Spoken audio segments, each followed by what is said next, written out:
Hi, this is Srinivas Valeti. Welcome to Political Talk Show. ఇవాల్టి మన అతిథి ప్రముఖ పత్రికా సంపాదకులు సతీష్ చంద్ర గారు. నమస్తే సార్. నమస్తే శ్రీనివాస్. సార్, మోడీకి అగ్రవర్ణ పేదలపై సడన్లీ ఎందుకంత ప్రేమ వచ్చింది? ఓకే, అగ్రవర్ణ ఓట్లపైన అగ్రవర్ణ పేదలపైన అని జనరల్గా అనిపిస్తుంది. ఈ 10% రిజర్వేషన్స్ ఒక్కసారిగా ఇవాళ ఒక బ్రహ్మాస్త్రం తీసినట్టు తీశారు. ఒక విల్లు ఎక్కిపెట్టాడు ఎన్నికలకు. జనరల్గా ఆయన అంబుల పొదలు ఇంకా వస్త్రాలు ఉన్నాయా, ఇదేనా అనేది మనం చెక్ చేయాల్సిన అవసరం ఉంది. ఎందుకంటే ఎన్నికల ముందు చేస్తున్న పని, ఆగి చేస్తున్నటువంటి పని. ఎవ్రీ టైం మోడీ అమిత్ షా ద్వయం ఎన్నికల ముందు ఏదో ఒకటి చేస్తుంటారు. ఊహించింది అది. రైట్. ఏం చేస్తారు అన్నది అనుకున్నారు, కానీ ఇలాంటిది చేస్తారని పెద్దగా ఎక్కువ ఎక్స్పెక్ట్ చేయాలి. వేరే మతపరమైనటువంటి అంశాలు, ఇట్లాంటివి ఉద్వేగపూరితమైనటువంటి ఉద్వేగాల్ని ప్రేరేపించేటువంటి అంశాలు అట్లా అనుకున్నాం.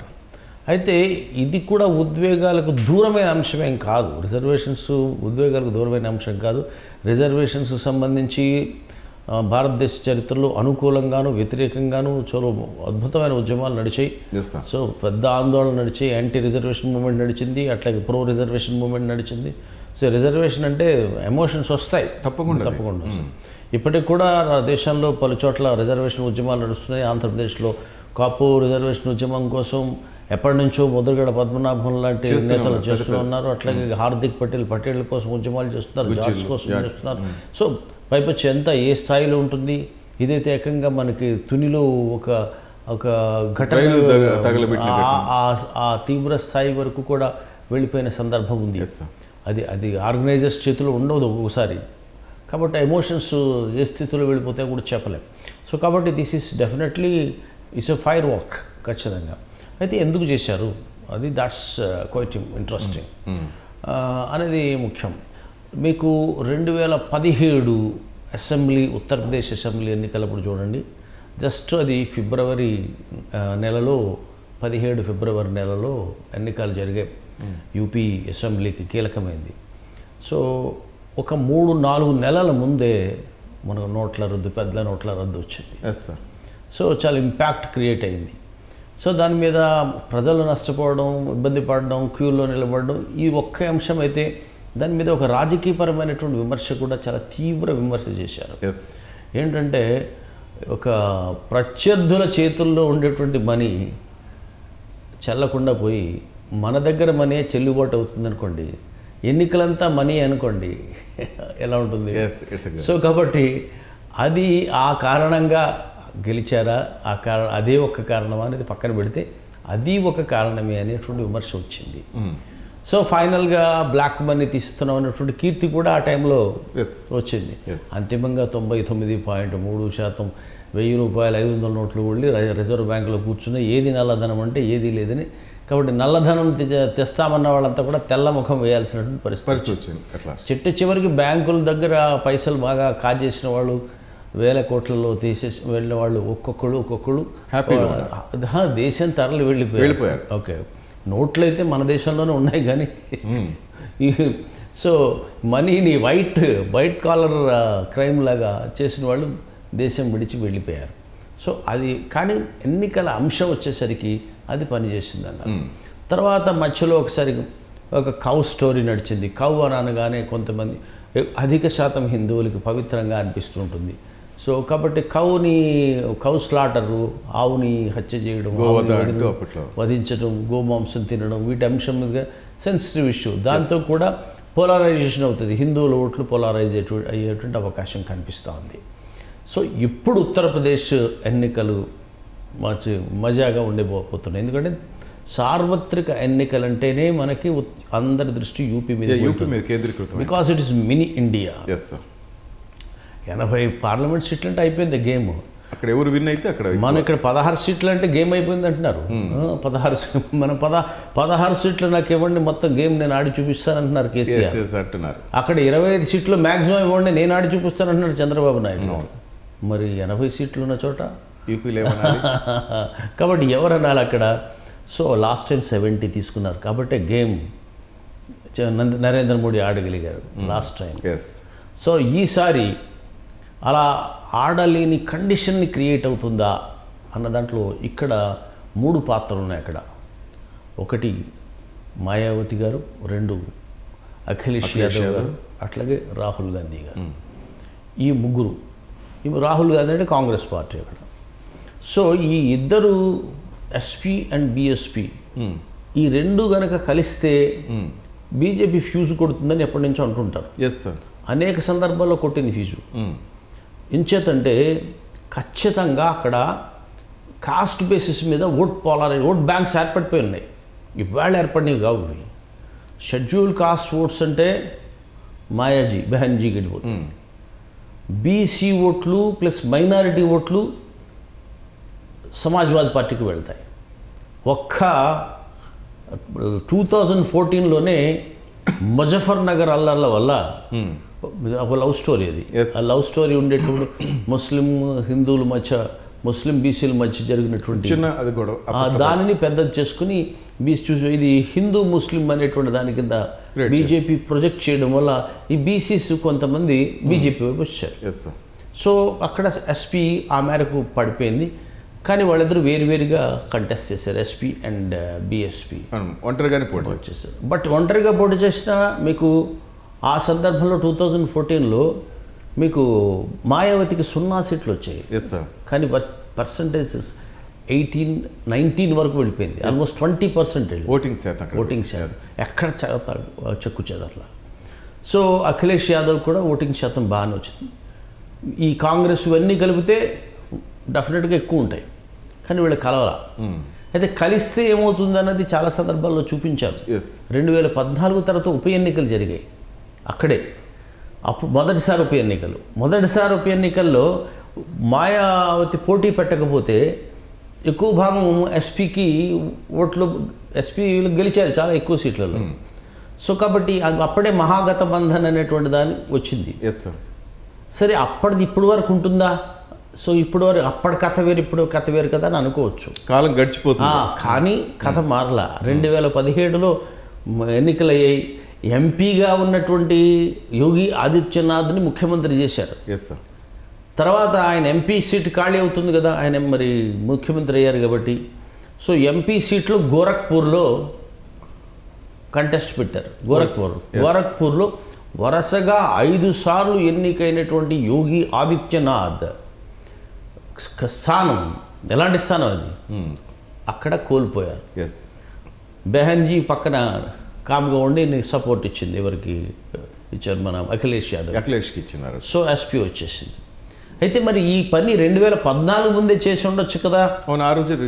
కానీ వాళ్ళిద్దరి మధ్య జనరల్గా ఇద్దరు పొత్తు పెట్టుకునేటప్పుడు అది రాజనీతి వాళ్ళిద్దరి నుంచి నేర్చుకోవాల్సింది చాలా ఉంటుంది. పొత్తు పెట్టుకోవాల్సి వచ్చినప్పుడు మీరు హఠాత్తుగా పొత్తు పెట్టేసుకుంటే కింద శ్రేణులు కలవకపోతే ఎలా ఉంటుంది? కష్టం కదా. సో మొన్న మహాకూటమిలో కాంగ్రెస్ కింద శ్రేణులు అదేంటి మనం టీడీపీతో పోతే ఏంటని కాంగ్రెస్ వాళ్ళు అనుకుని ఉండొచ్చు. కాంగ్రెస్ అట్లాగే టీం అటు ఏకంగా కోదండరామ్ గారు ఏకంగా అప్పుడు తెలంగాణ ఉద్యమ సారథి కదా ఆయన, ఉద్యమానికి నేతృత్వం వహించినటువంటి ఆయన సంబంధించి ఎట్లా చేస్తారు శ్రేణుల దగ్గర. అంచేత అక్కడ ఒక ఇబ్బంది ఉంది. ములాయం సింగ్ యాదవ్ మాయావతి శ్రేణులు చాలా ఉంటుంది, ఎందుకంటే వాళ్ళు పరస్పరం దాడులు చేసుకున్నటువంటి అంశం. అంచేత ములాయము తండ్రి కొడుకులు బ్రహ్మాండమైన డ్రామా ఆడారు. మన ఇద్దరు వేరు అన్నట్టు 2 ఫ్యాక్షన్స్ పెట్టారు. ఎందుకంటే అఖిలేష్ యాదవ్తో అయితే కొంచెం ఈజీగా పొత్తుకు వెళ్ళొచ్చు మాయావతి కానీ. సో ఇది బాబాయ్ తండ్రి అని మొత్తం అందరూ చూస్తుండగా ఆడేశారు డ్రామా. ఏది భైరవేది కంటిన్యూ అవుతుందా? అంతే లేదు కదా. సో అఖిలేషన్ ప్రాజెక్ట్ చేసుకుంటూ వచ్చారు పొత్తుకి. ఇప్పుడు ఆ టైం లాస్ట్ టైం అది టైం కాలేదు, ఇప్పుడు అయింది. అది ఇప్పుడు అయ్యింది కాబట్టి ఇద్దరు కలిసామని చెప్పి మేమే పోటీ చేస్తాము, కాంగ్రెస్ మధ్యప్రదేశ్ రాజస్థాన్లో మమ్మల్ని గణించలేదు, సో అక్కడ కాంగ్రెస్ బలంగా ఉంది కాబట్టి మమ్మల్ని లెక్క చేయలేదు కదా, మంచిది, కాంగ్రెస్తోనే బీజేపీని ఓడించారు కరెక్టే ఛత్తీస్గఢ్ మధ్యప్రదేశ్ రాజస్థాన్లో. ఇప్పుడు ఇది మా ఇలాకా, మేము స్ట్రాంగ్గా ఉన్నాం కాబట్టి మీ ఇద్దరం కలిస్తే సరిపోతుంది. కాంగ్రెస్కి మరీ మీరు బాగుండరు కదా, ఎప్పుడో సాంప్రదాయకంగా మీరు గెలుస్తున్నటువంటి అమేధి, రాయ్బరేలీను, ఒకటి సోనియా గాంధీ, రాహుల్ గాంధీ అవి మీకు ఇచ్చేస్తాము, మేము కంటెస్ట్ చేస్తామని ప్రకటన చేశారు. సో కాబట్టి ఇప్పుడు బీజేపీకి రియల్ టెస్ట్. సో ఆశలు ఎస్సీ షెడ్యూల్ కాస్ట్ ఓట్ల మీద పెద్దగా ఆశలు ఉండవు బీజేపీకి. బీసీలు ఓట్ల మీద ఒకప్పుడు ఉండేవి, ఇప్పుడు మెల్లగా తగ్గాయి. ఓకే. ముస్లిం ఓట్స్ మీద ఎప్పుడు ఉండవు బీజేపీకి. ఇక మిగిలిన ఇంటర్మీడియట్ క్యాస్ట్, తర్వాత బ్రాహ్మిన్ అండ్ అప్పర్ కాస్ట్, క్షత్రియ ఇట్లాంటి మీద కమ్యూనిటీస్ మీద ఉన్నాయి. ఈ ఓట్లని ఏ విధంగా రాబట్టుకోవాలి. ఈ ఓట్లకి ఇప్పుడు కాంగ్రెస్ ఏం చేస్తుంది, వాళ్ళు ఆల్రెడీ బ్లాక్ చేసేసారు. కాంగ్రెస్ ఈ ఓట్ల మీద కూడా కాంగ్రెస్ గాలం వేస్తుంది. ఎందుకోసం అంటే ఇప్పుడు కాంగ్రెస్ ఏం తీసుకొచ్చింది, ఆల్రెడీ మీ హిందుత్వ ఓటుతో మేము బాగా స్ట్రాంగ్గా ఉన్నాము, 3 సంవత్సరాలు 4 సంవత్సరాలు పరిపాలించుకున్నాం అన్నటువంటి మధ్యప్రదేశ్, ఛత్తీస్గఢ్లలోనే కాంగ్రెస్ ఎంటర్ అయిపోయింది. ఈసారి కాంగ్రెస్ అంటే ప్రభుత్వ వ్యతిరేకత చీలిపోకుండా ఒక దాంట్లోకి రావడానికి ప్రధానమైన కారణం ఏంటంటే బీజేపీ వ్యతిరేకత. బీజేపీ ఏ హిందుత్వం అని చెబుతుందో ఆ హిందుత్వకు డీవియేట్ కాని వాళ్ళు ఉంటే వెళ్తారు. సో ఇప్పుడు కాంగ్రెస్ పార్టీ ఏం చేస్తుందంటే మీది హిందుత్వ, మాది రియల్ హిందూయిజం, ఇది సాఫ్ట్ హిందుత్వం అనమాట. సాఫ్ట్ హిందూయిజం, మీకు ద్వేషం కాదు, మాకు Hinduism by nature it self is democratic. Okay. కాబట్టి మేము ఆ హిందూయిజాన్ని పాటిస్తున్నామని సో మన శశి తరూర్ ఏకంగా పుస్తకమే రాశారు, హిందూయిజం అనే పుస్తకం. రాహుల్ గాంధీ టెంపుల్స్కి వెళ్తున్నారు, గమనించి ఉండాలి మీరు కొత్తగా. సో కాబట్టి అండి ఈ హిందూ ఓట్ని కట్ చేయడానికి మెల్లగా కాంగ్రెస్ కూడా రెడీగా ఉంది. సో ఇక మిగిలిన భాగంలో కాంగ్రెస్ ఒక సింగిల్గా కంటెస్ట్ చేసినా, యూపీలో బీఎస్పీతో కలిసి కంటెస్ట్ చేసినా అది తీసుకునేటువంటిది అప్పర్ కాస్ట్. ఇది దీనికి కూడా చిల్లు పడిపోతుంది. దీనికి చిల్లు పడడం వల్లే మా హిందుత్వ ఓటుని, తమ సొంత హిందుత్వ ఓటుని రక్షించుకోవాల్సినటువంటి స్థితికి భారతీయ జనతా పార్టీ నెట్టబడింది. పూర్వం అది మనదే, అగ్రవర్ణ ఓట్లు అనేవి మనవే, ఇక దీనికి మళ్ళీ అడ్డు అది వచ్చేవాడు లేడు అని అనుకునేటువంటి స్థాయి నుంచి దానిని కాపాడుకోవాలి. సో ఇప్పుడు ఏం చేయాలనుకున్నప్పుడు దీన్ని 10% అగ్రవర్ణ పేదలకు ఎంత క్విక్గా యాక్ట్ చేస్తున్నారంటే, ఇలా అనగానే సిబిఐ కేసెస్ వెంటనే అఖిలేష్ యాదవ్ మీద సిబిఐ కేసెస్ నడుస్తున్నాయి, విచారణ నడుస్తుంది, పాత కేసులు తవ్వుతున్నారు. నెక్స్ట్ ఇమీడియట్ స్టెప్ అగ్రవర్ణ పేదలు. ఇది రాజకీయపరమైన అంశం. అయితే ఇందులో వాస్తవం లేదా, అసలు కాసేపు చూస్తే వీళ్ళు రాజకీయంగా చేసుకున్నా ఏం చేసుకున్నా అసలు ప్రజలకి ఏమైనా మేలు జరుగుతుందా? పోనీ వాళ్ళ రాజకీయాలు, వాళ్ళ ఓట్లు వాళ్ళు దండుకోనివ్వండి, ప్రజలకి ఏం మేలు జరగబోతుంది? ఎందుకంటే అగ్రవర్ణ పేదలు చాలా ఊహించిన రైట్. ఎందుకంటే రేపు దీంట్లో ఏదైనా తిరకాసు ఉన్నా, మతలబు ఉన్నా మళ్ళీ అది యాంటీగా వస్తుంది కదా. ఇది అగ్రవర్ణ పేదలకి రిజర్వేషన్స్ ఇవ్వాలని మండల్వాదులు కూడా పూర్వం అంటూ వచ్చారు. మండల్వాదులు ప్రభుత్వాలు ఏర్పాటు చేసినప్పుడు కూడా, ఒక దశలో బెహన్జీ గవర్నమెంట్ ఏర్పాటు చేసినప్పుడు కూడా అగ్రవర్ణ పేదలకు సంబంధించి మనం ఆదుకోవాల్సిన అవసరం ఉంది, దానికి ఎంతో కొంత చేయాలని ఉంది. ఇన్ ప్రిన్సిపల్ దీంట్లో వ్యతిరేకత ఉండే అవకాశం చాలా తక్కువ ఉంటుంది. అందుకని జాగ్రత్తగా అది తీశారు. ఇప్పుడు దీన్ని ఖండించాలంటే, వ్యతిరేకించాలంటే పేదలకు వ్యతిరేకమని అడగచ్చు కదా. దీన్ని ఇప్పుడు సపోజ్ రేపు రాహుల్ గాంధీ మరొకళ్ళు అటాక్ ఈ బిల్లుని అడ్డుకునే ప్రయత్నం చేశాను అనుకోండి, వేళ వాళ్ళ మీద ఏం బ్రాండ్ వేయచ్చు అంటే, are you against the poor? కానీ అందరూ ఒప్పుకుంటామా అంటున్నారు, కానీ దీని వెనక రాజకీయ కోణం ఉంది అంటున్నారు. అంటే అందరూ ఒప్పుకుంటా ఉంటే ఎలా ఉంటుంది అంటే మహిళల రిజర్వేషన్ లా ఉంటుంది ఇది. సో ఒప్పుకుంటారు కానీ అడ్డుకుంటారు. కొన్ని 20 సంవత్సరాలు ఆ బిల్లు అట్లాగే పోతూ ఉంది. దీనికి అంతకుమించి చరిత్ర ఉంది. ఎందుకోసం అంటే పివి నరసింహారావు గారు ప్రధానిగా ఉన్నప్పుడు మండల సిఫార్సులు అమలు చేసిన తర్వాత ఒక 10% అడిషనల్గా 10% ఇచ్చేటువంటి ప్రయత్నం చేశారు. అప్పుడే ఉంది 10%. It's nothing new, it's happened in 1991. Okay. కాబట్టి ఇప్పుడు ఎన్నేళ్ళు అయిపోయి చూడండి, సో కాబట్టి దానికి అంత చరిత్ర ఉంది. మధ్యలో కర్పూరి ఠాకర్ ఆయన ప్రయత్నం చేశాడు తన రాష్ట్రంలో, ఇట్లా చాలామంది చేశారు. కానీ అప్పుడు సుప్రీంకోర్టు దీనికి సంబంధించి 92లో ఒక జడ్జిమెంట్ ఇచ్చింది. ఇందిరా సాహ్ని కేసులో జడ్జిమెంట్ ఇచ్చింది, 50% దాటకూడదు అనేది చట్టం.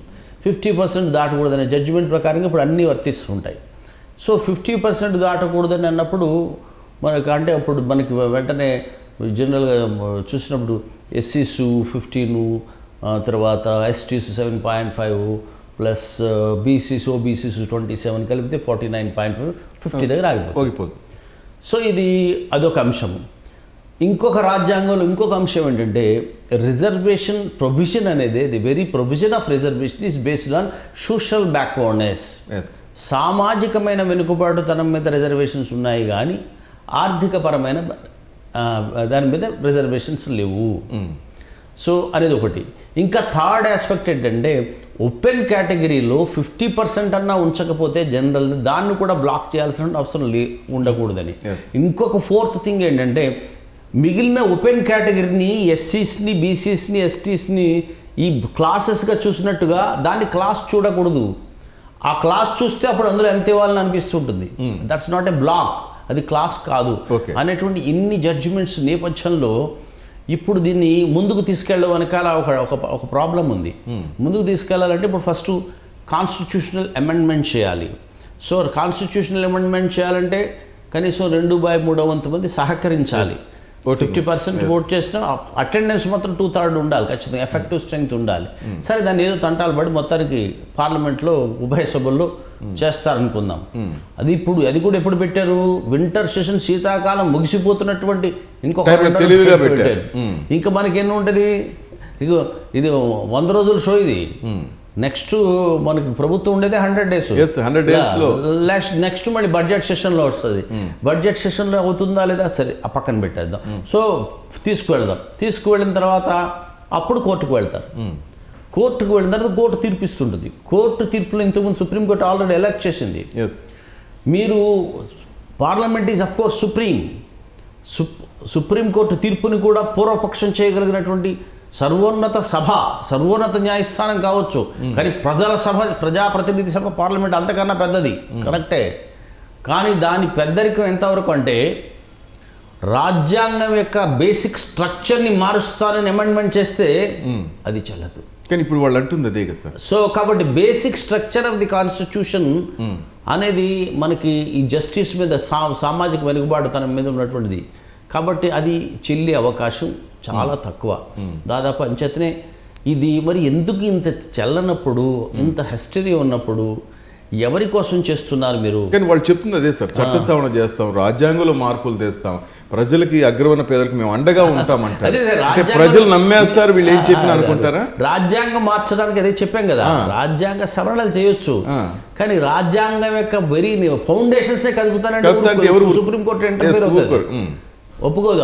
అది అసలు నువ్వు నీ అమెండ్మెంట్, నీ బిల్లే చెల్లదండి. అది పార్లమెంట్ తీర్పు, పార్లమెంట్ నిర్ణయాన్ని కూడా పక్కన పెట్టచ్చు సుప్రీంకోర్టు. అది ఉంది అనమాట. అవి ఇన్ని ఉన్నాయి. ఎందుకోసం అంటే ఇది ఇప్పటికిప్పుడు అంటే మన ఇన్ని విషయాలు మనం చెప్పేవాళ్ళం కాదు. దీని చరిత్ర ఎంత ఉంది, ఇంత ఉంది కాబట్టి 92 నుంచి నలుగుతున్నటువంటి వ్యవహారం. సో కాబట్టి ఈ ఓటు దీన్ని పైపచ్చి ఇంకొకటి నిజం చూద్దాం. యాక్చువల్గా ఉద్యోగాలు ఎంత శాతం ప్రభుత్వ రంగంలోకి వెళ్ళిపోయాయి?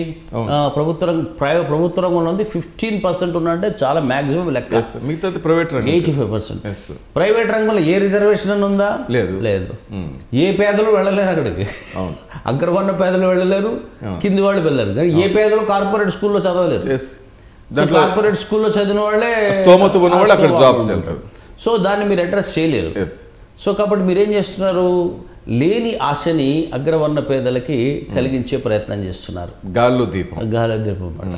సో ఆ పైపచ్చి ఇంకొకటి మళ్ళీ ఇంకొక అర్థం చూసుకున్న ఎస్సీ, ఎస్టీస్, బీసీస్, మైనారిటీస్ వీళ్ళందరినీ తీసుకున్నట్టయితే వాళ్ళు 80% ఉంటారు. మిగిలిన 15%కి 50% ఉంది కదా అనే వాదన ఉంటుంది. కానీ మరి వీళ్ళు కూడా అందులో పార్టిసిపేట్ చేస్తారు కదా, తీసుకొచ్చారు. సో ఇప్పుడు ఇంకంటే ఇది అగ్రవర్ణ పేదలు అనేటువంటి అనడం కూడా రిజర్వేషన్స్కి ఇందులో అనడానికి చాలా తక్కువ ఆస్కారం ఉంది. ఎందుకోసం అంటే ఓపెన్ కేటగిరీలో ఇంతవరకు అన్రిజర్వ్డ్గా ఉన్నటువంటి ముస్లిమ్స్ ప్లస్ బుద్ధిస్ట్, క్రిస్టియన్స్ వీళ్ళందరికీ కూడా అంటే మిగిలిన బ్రాహ్మిన్స్, క్షత్రియాస్ అందరితో పాటుగా ఈ 10%లో రిజర్వేషన్ వర్తిస్తుంది ఇప్పుడు ఇచ్చేది అదే వాళ్ళు. ఓకే. సో కాబట్టి ఇది అగ్రవర్ణ పేదలకు అనేది కాదు అనేది ఒక వాదన ఉంది. సో నిజంగా దాన్ని చూస్తే మనకి అట్లా కనిపిస్తుంటుంది. మరి నిజంగా ముస్లిమ్స్ కోరుకునే రిజర్వేషను, బుద్ధిస్టులు కోరుకునే రిజర్వేషను, క్రిస్టియన్స్ కోరుకునే రిజర్వేషను ఈ రిజర్వేషనా? It's a question. ఇది వచ్చేటప్పటికి ఇప్పుడు మనకు వెంటనే మన క్యూలో మన రాష్ట్రాలు వచ్చేస్తాయి. ఆంధ్రప్రదేశ్ బీసీకి సంబంధించి కాపులు అంటున్నారు, తెలంగాణలో ముస్లిం అంటున్నారు, అక్కడ జాట్లు అంటున్నారు, పటేల్స్. మరి వీళ్ళందరూ ఏ విధంగా ఉంటుంది సార్ మూమెంట్? సో కాబట్టి ఇప్పుడు ఇది ఈ రాజకీయం వాళ్ళ కోసం చేసుకున్న మళ్ళీ రెండు రాష్ట్రాల మీద కూడా ఈ రాజకీయం ప్రభావం పడుతుంది, తప్పకుండా ఉంటుంది సార్. సో వీళ్ళు ఏం చేసుకున్నారు, మనకి ఇస్తామా చెల్లుతుందా కాదా అన్నది అందరికీ తెలిసిన విషయమే. సో 5% ఇచ్చేసాను రిజర్వేషన్ అని చంద్రబాబు చేతులు దులుపుకున్నారు అన్నాడు. జగన్ క్లారిటీ ఇచ్చారు. ఇక్కడేమో ప్రత్యేక హోదా నీకు ఇవ్వడం లేదని నువ్వేమో అల్లరి చేస్తున్నావే. నువ్వు ప్రవేశపెట్టిన బిల్ని పార్లమెంట్లో అందరూ సహకరించి ఎందుకు కాపాడుతారు వేరు కదా. ఇక్కడేమో ఒక పక్కనేమో అక్కడ ఎన్డీఏ ప్రభుత్వం ఉంది, నువ్వేమో ముస్లిమ్స్కి 12% రిజర్వేషన్ ఇచ్చేసా నేను ముస్లిమ్స్ చేస్తానంటున్నావు. అసలు యాక్చువల్గా మతపరమైన రిజర్వేషన్ అనేటప్పుడు ఒంటికాలం వదిలేస్తుంది బీజేపీ. సో కాబట్టి ఇప్పుడు వీళ్ళిద్దరూ వీళ్ళ బిల్లుల కోసం అమెండ్మెంట్ చేయమని అడిగారు. బిల్లు కట్ చేయాలి కదా ఎవరికైనా. సో 50 దాటించాలంటే వీళ్ళు కూడా రిజర్వేషన్ చేయించాలి, వీళ్ళు కూడా చేయించాలి కదా. ఒక రాష్ట్రానికి అప్పుడు ప్రత్యేకంగా చేయించుకుని షెడ్యూల్లో పెట్టించుకున్నారు ఆవిడ జయలలిత గారు. అప్పుడు మరొకళ్ళెవరు కూడా అట్లా చేయలేదు. సో మీకు చేయాలి కదా, వీళ్ళు చేయరు. వీళ్ళకి చెయ్యకపోగా తమకు ఓట్ బ్యాంక్ తెచ్చుకునేది వాళ్ళు చేసుకున్నారు కాబట్టి ఇప్పుడు వీళ్ళు ఏం అడగగలుగుతారు? తెలుగుదేశం పార్టీ అడగగలుగుతుందా? మరి మన కాపుల రిజర్వేషన్ నువ్వు చేయలేదు కదా, ఇంకో 5% కాపులు కానీ నువ్వు చేయొచ్చు కదా అని అడగగలుగుతుందా? లేదు, ఇందులో ఉన్నారు కదా అగ్రవర్ణ పేదలు అంటారు. లేదా ముస్లిమ్స్కి రిజర్వేషన్స్ అంటే ఆల్రెడీ మేము ముస్లిమ్స్ అకామిడేట్ చూపిస్తున్నాం కదా అంటారు. సో కాబట్టి అందరికీ సమాధానం, అందరికీ ఒక క్రైసిస్లో పడేశారు. అట్లాగే ఒక రకంగా అనుకూలంగా ఉన్నటువంటి వాళ్ళు ఉన్నారు చూసారా, బీజేపీకి అనుకూలమైనటువంటి వైఖరి ఉన్నటువంటి వాళ్ళు. అనుకూల వైఖరిని పైకి ప్రకటించకపోయినా అనుకూలమైన ఎట్లా చెబుతారు, వాళ్ళని తిట్టరు, పెద్దగా అనరు, వాళ్ళు వాళ్ళు ఏదన్నా అన్నా కూడా వాళ్ళు విననట్టు ఉంటారు. ఇలాంటి రాజకీయ పక్షాలు ఉంటాయి. ఉదాహరణకు ఆంధ్రప్రదేశ్లో వైసీపీ ఆయన ఆల్రెడీ చెప్పేశారు నేను ఇవ్వను, నాకు వీలు కాదు. సో ఇప్పుడు అంటారు ఆయన ఇస్తున్నాడు కదా, ఎవరు నా మీద ఇంక వ్యతిరేకత ఏమిటి, ఆయన ఆల్రెడీ ఇస్తున్నటువంటి కొత్త అంశం వచ్చింది. అయితే ఉద్యమకారులు ఉన్నారు. ఈ ఉద్యమకారులు ఎక్కడ హార్దిక్ పటేల్ ఉన్నాడు. హార్దిక్ పటేల్ ఇన్ ప్రిన్సిపల్ నేను వ్యతిరేకం కాదంటున్నాడు, కానీ ఆయన దగ్గర సమాధానం లేదు. ఒకే వ్యక్తి అవుట్ రైట్గా చెప్తున్నది ఇంతవరకు వచ్చింది ఎవరంటే మజ్లిస్ నేత ఓవైసీ. సో ఓవైసీ ఏం చెప్తున్నారు, ఇది సాంఘికపరమైనటువంటి రిజర్వేషన్స్ చారిత్రకంగా జరిగినటువంటి అన్యాయాన్ని కులపరంగా కరెక్ట్ చేయడానికి వచ్చింది తప్ప అగ్రవర్ణ పేదలను ఆదుకోవాలంటే 100 స్కీములు పెట్టండి మీరు అని ఒక ప్రయత్నం ఆయన చేస్తున్నారు. సో టోటల్గా వాళ్ళు డిస్టర్బ్ అవడమే కాకుండా మిగిలిన చోట కూడా డిస్టర్బ్ చేసే అవకాశం ఉంటుంది. అంటే బీజేపీ ప్రభావం ఉన్నటువంటి రాష్ట్రాల్లో ఇది కొంత వాళ్ళకి అనుకూలంగా పనిచేయచ్చు, కానీ బీజేపీ ప్రభావం లేని ఇతర ప్రాంతీయ పార్టీలు ఉన్నటువంటి రాష్ట్రంలో వాళ్ళ ప్రయత్నాలకి కొంత విఘాతం కలిగించి అడ్డు కలిగించినట్టుగా అనిపిస్తూ ఉంటుంది. ఇప్పుడు నిజానికి మళ్ళీ కాపు నేతలు కూడా ఆలోచించుకోవాల్సినటువంటి అవసరం ఉంది. ఓబీసీకి 10% ఇచ్చేస్తే తమకు వచ్చేది, ఈబీసీకి ఎకనామికల్లీ బ్యాక్వర్డ్ క్లాస్కి 10% ఇచ్చేస్తే తమ సాంఘిక వెనుకబాటుతనం తమ కూడా పొందుతున్నాం అనేటువంటి భావనలో ఉన్నారు. పక్కనేమో 300 కాపులకు ఆల్రెడీ ఉంది. సో సామాజిక వెనుకబాటు మేమేమో అగ్రవర్ణాలు కాదు అని వాళ్ళు ఎప్పటి నుంచో క్లైమ్ చేస్తున్నారు. సో సామాజిక వెనుకబాటుతనం చూసి మాకు ఇవ్వాలి కదా. సామాజిక వెనుకబాటును చూసి ఇచ్చేటువంటి రిజర్వేషన్ మీరు ఆపేసి వాళ్ళే ఉన్నారు బీసీలు కొట్టి మాకు ఇవ్వద్దు, బీసీలు 27% ఇవ్వండి, అడిషనల్గా ఇవ్వండి అని అంటున్నారు. ఇది సాంఘికపరమైన డిమాండ్. ఇది మీరు అది ఆపేసి ఇది పెట్టినప్పుడు మళ్ళీ ఆ ఉద్యమం మళ్ళీ కొత్తగా కొట్టుకొచ్చేటువంటి అవకాశం ఉంటుంది. సో కాబట్టి తేనె తుట్ట కదిపారు. ఈ కదిపిన తర్వాత వాళ్ళు ఎక్కడికి చిన్న ఒక ఉత్తరప్రదేశ్లో ఉండేటువంటి రాజకీయాల్ని, నిన్న రాజస్థాన్, ఛత్తీస్గఢ్, మధ్యప్రదేశ్లో ఉండేటువంటి వైఫల్యాన్ని చూసి కాంగ్రెస్ని ఎదగకుండా చేయడం కోసం మాత్రమే ఇది పన్నాగం పన్నారు. అయితే యూపీలో కాంగ్రెస్ ఒకవేళ నిజంగా ఇది పూర్తిగా వర్కౌట్ అవుతుందంటే వర్కౌట్ అయ్యే అవకాశం కూడా చాలా తక్కువ ఉంది. ఎందుకోసం కాంగ్రెస్ అక్కడ ఒకవేళ వాళ్ళతో కలవకుండా విడిగా కంటెస్ట్ చేసింది అనుకోండి, కొన్ని సగం సీట్లు తీసుకుంటుంది. సీట్లు తీసుకుంటే అప్పుడు ఇంకేమవుతుంది, మిగిలిన వాళ్ళకే మెజారిటీ వస్తుంది. సో వాళ్ళు కలిశారనుకోండి, కలిస్తే ఒక రకంగా ఇబ్బంది అవుతుంది. కలిస్తే ఏమవుతుందంటే వాళ్ళతో కలిసిపోయారు కాబట్టి అప్పర్ కాస్ట్ ఓట్స్ అన్నీ మనకు వస్తాయని. కాబట్టి ఇప్పుడు భారతీయ జనతా పార్టీ తక్షణ కర్తవ్యం ఏంటంటే రాహుల్ గాంధీ ఎలా వెళ్ళిన వాళ్ళు కలిసేట్టు చూడాలి, అంతే తప్ప లేకపోతే అడ్వాంటేజ్ తీసుకునేటువంటి అవకాశం లేదు. సో కాబట్టి ఫైనల్గా ఈ మనకి ఒక రకమైనటువంటి ఎకనామిక్ జస్టిస్ పేద ప్రజలకి కలిగించేటువంటిది పూర్తిగా చేయలేకపోయారు. రెండవది సాధ్యాసాధ్యాలని, రాజ్యాంగపరమైన సాధ్యాసాధ్యాలని పరిశీలించకుండా వెళ్ళారు. సో మూడవది రాజకీయమైనటువంటిది ప్రధానంగా అంశంగా చూసుకున్నారు. సో నిజమైనటువంటి అప్పర్ కాస్ట్ పూర్ని అడ్రస్ చేయడానికి, ఎడ్యుకేషన్ ఎంప్లాయ్మెంట్ దగ్గర నుంచి అడ్రస్ చేయడానికి అసలు మన కార్పొరేట్ స్కూల్స్లో వాళ్ళకి కార్పొరేట్ స్కూల్స్లో పేదలకు ఏమన్నా మీరు కోట ఇప్పించి వాళ్ళ తరఫున మీరు ఫీజులు పెట్టి చదివిస్తారా పని? అలా చేస్తే అప్పుడు ప్రయోజనం కానీ ఆ పని చేసేటువంటి ప్రయత్నం లేదు. మొత్తం మీద వాళ్ళ ఆశలపై నీళ్లు చల్లినట్టేస్తారు. ఎందుకంటే నిన్నటి ప్రకటన చూసి చాలా మంది అగ్రవర్ణ పేదలు హ్యాపీగా ఫీల్ అయ్యారు. కానీ ఆ తర్వాత మీరు చెప్తున్నట్టుగా ఈ పరిణామాలను చూస్తుంటే ఫ్యూచర్ ఒకసారి చూసుకుంటే ఇది అయ్యే పరిస్థితి అయితే ఒకటి ఉంటుంది. ఎమోషన్స్ ఎట్లా ఉంటాయంటే గవర్నమెంట్ జాబ్స్ తక్కువ ఉన్నాయని మనందరికీ తెలుసు, విద్యార్థులకు కూడా తెలుసు, అప్లై చేసేవాడు కూడా తెలుసు.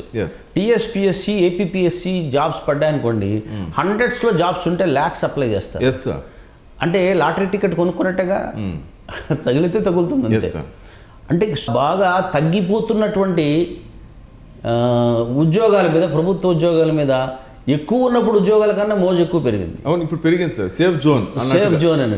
సో దాంతో ఏమైపోయిందంటే స్ట్రెస్ ఉంటుంది, మనకు వస్తుందేమో, వస్తున్న దాన్ని ఎవరన్నా అడ్డుకుంటున్నారేమో అని ఎమోషన్స్ వర్కౌట్ అవుతాయి. కాబట్టి ప్రయోజనం ఉండకపోవచ్చు కానీ జనం ఎమోషన్స్ లేవడానికి ఇది ఇన్నాళ్ళకి మనకి ఎస్సీ ఎస్టీ బీసీలకు మాత్రమేనా?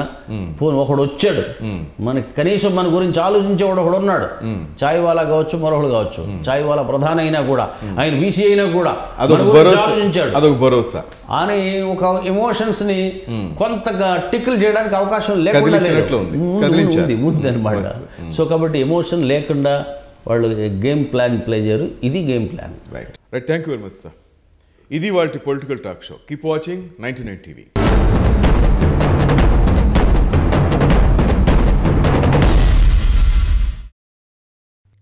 For more updates, please subscribe 99 TV Telugu.